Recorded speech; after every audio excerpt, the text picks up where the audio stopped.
What I'd like to do with the time that I have with you is to probably try to accomplish two things.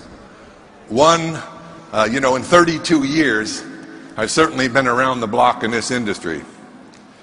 And I'd like to share with you, first of all, how I started, how bad it was, the worst thing that ever happened to me in network marketing, what I needed to learn to shift from not so good to really knowing what to do. Would that be of interest to you? Now, as a teacher, I've been teaching. Some of you may know I'm a former university professor in the field of psychology and sociology. And as a teacher, I always try to give my students things that could shift them from where they were in life to a new place that they wanted to be in life. Well, let me tell you what I know about human nature. Most people will not. Isn't that unfortunate? What I'm going to say right from the beginning, it's not that you don't know what to do, it's that you know what to do, you just won't do it. How truthful is that for most people? So let me start by telling you my network marketing story. There was an associate dean that worked with me that reported to me, and at this time I was a dean of a senior college of business. And he told me that his wife had a silly little business. Now, this is 32 years ago. So he represented his wife's business as being silly. Now, we would not have 9 children if I suggested to my wife anything she was doing was silly.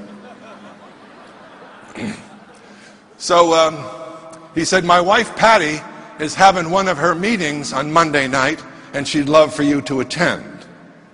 And after him disclosing the silly little business aspect, what would you do? You're thinking, man, that's wonderful. I can't wait to get there.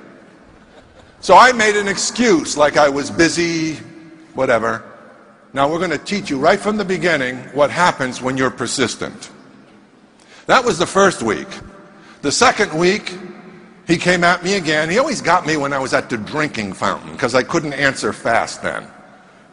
And he told me again about his wife's having her meeting. Would you please come and attend? She'd love you to attend. I made up another excuse. Now it's the third week. I made another excuse. The fourth week, I made another excuse. The fifth week, I made another excuse. Now I'm going to tell you something right now. About 90% of the people in this audience were probably gone and never thought of me again after the first or second. Are you learning anything? On the 6th invitation, I ran out of excuses.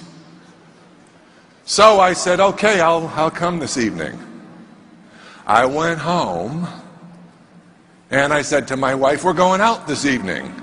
And on the amount of money we were making, that meant the Spaghetti Palace, $1 a meal, all you can eat.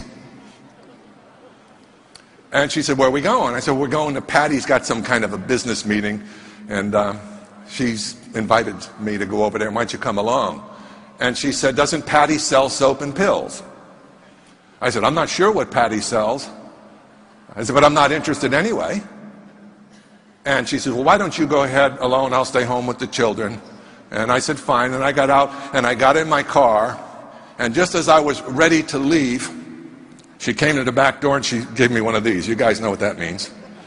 Hold it, I got something to say.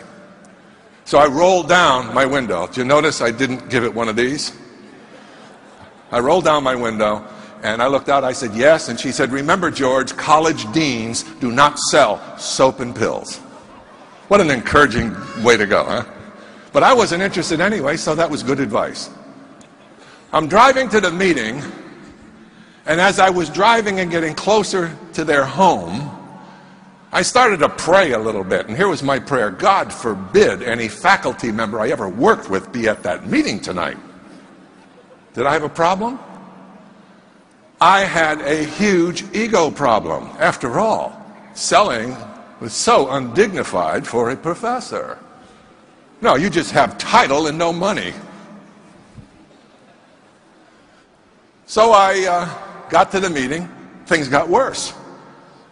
As I got into the meeting, there's 13 women. A guy about this high looked 100 years older than me. And me. Now you can imagine me trying to hide. I went to the back of the room. I said, think of this. That was like trying to hide a pregnant elephant on a tight wire. So I sat back there, and they started talking about their product. And I said, thank God I'm not interested. This pill makes you jump higher. This pill takes care of arthritis. This pill you need for this one and that one. And then finally they put a little green bottle up, and this is nature's scrub brush. I said, this ought to be good. Yeah, you take it every day and it detoxifies the body. You got the picture? It's going to make you normal. Boy, I couldn't wait to get started. Well, the meeting went on. They were done with the products, and I was delighted to know I wasn't interested in a single thing. And then that little guy that looked 100 years old, he got up. And this man changed my life. He got up and he said, my name is Armand. I'm from Canada. I work in a factory in the United States for 35 years. And I make a brake shoe for automobile. And I retire. I'm now 72-year-old. And I retire when I'm 65. And one day I'm 69, 68, 69. And my wife, Peggy, she come to me and she say, Armand, you must go back to work. I said, Peggy, I work all my life. What do you mean go back to work? Why? Because we are still alive and we are running out of money. That was a human interest story to me, and I kind of liked this guy. I didn't know what he was going to say next, but I kind of warmed up to the vulnerability of his story. And then he said, my wife, Peggy, and I, a friend called us to come see the network marketing, direct selling business. And they say, don't worry, Armand, if you cannot sell. This business will take anybody. And he says to his wife, Peggy, we are anybody. Let's go see. So I'm listening to him, and I'm saying, it's pretty fascinating. I wonder where it's going. And then he said, my wife, Peggy, and I, we work as husband-wife team. Huh, Peggy? Peggy goes, yes, Armand.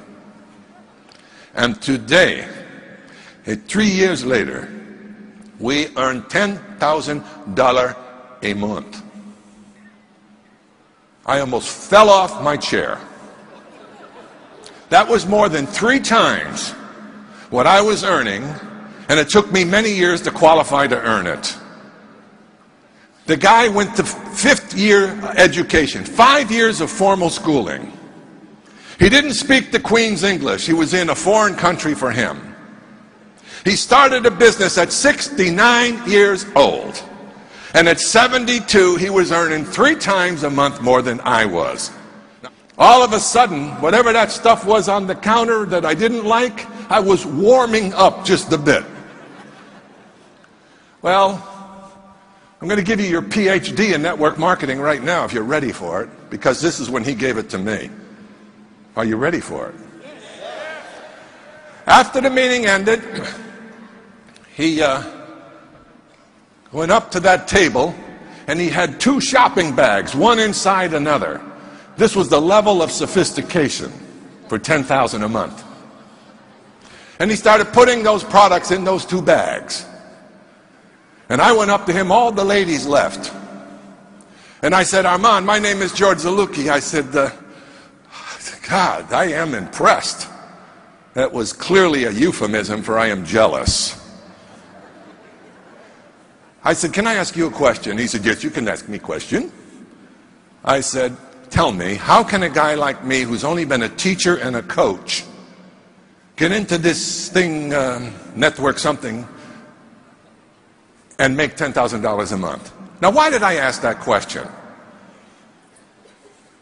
Why do you think I asked that question? Because that sounded good to me. Does it sound good to you? Well, why don't you ask for what you want in life, instead of praying all the time and wondering whether it's ever going to come to you? Prayers without works mean nothing. Faith without works means nothing. So, oh, he said, big man, you would like to earn $10,000 a month? I said, yes, that would be nice. He stood right in front of me, and he was about this high, I swear. I'm big, but this guy was small. And he's looking up like this, and he said, I ask you a question, big man. Listen to the question. Listen to it. Will you, big man, as represent 1 year of your life? I don't care if you do full time or you do with your spare time. You just have more time to do same simple things. You don't look over your shoulder left for 1 year. You don't look over your shoulder right for 1 year. You focus your mind, and you will succeed. Can you do that? He said. And I answered like most people. I was not quite advanced at that point in how things really get done. So I said, well, I think I can do that. And here's what he did. Oh no, he said. Did I ask you, will you give 1 year of your life, no turn back effort, no look back left, no look back right, focus your mind? Did I ask you that question? By this time I'm getting a little irritated. I said, yes, you asked me that question. He said, then big man, you have yes or you have no. Now pick one. I said, yes, I'll do it. Now here's the best training I ever had in my life about success. What he said right now. Here's what he said. That's good, big man. I can teach you no more. Now I'm going to tell you something. If I walked off this stage right now and you understood the power of that man's instruction, you can do anything. The problem is, folks, we start something and we lose focus. We let the little minds in life take away the big dreams, don't we? The little voices that you have in you from your past failures, they keep chipping away at your will to persevere. Yes or no? You think it's any different for me? I've just learned you need to tell those people inside of you to shut up.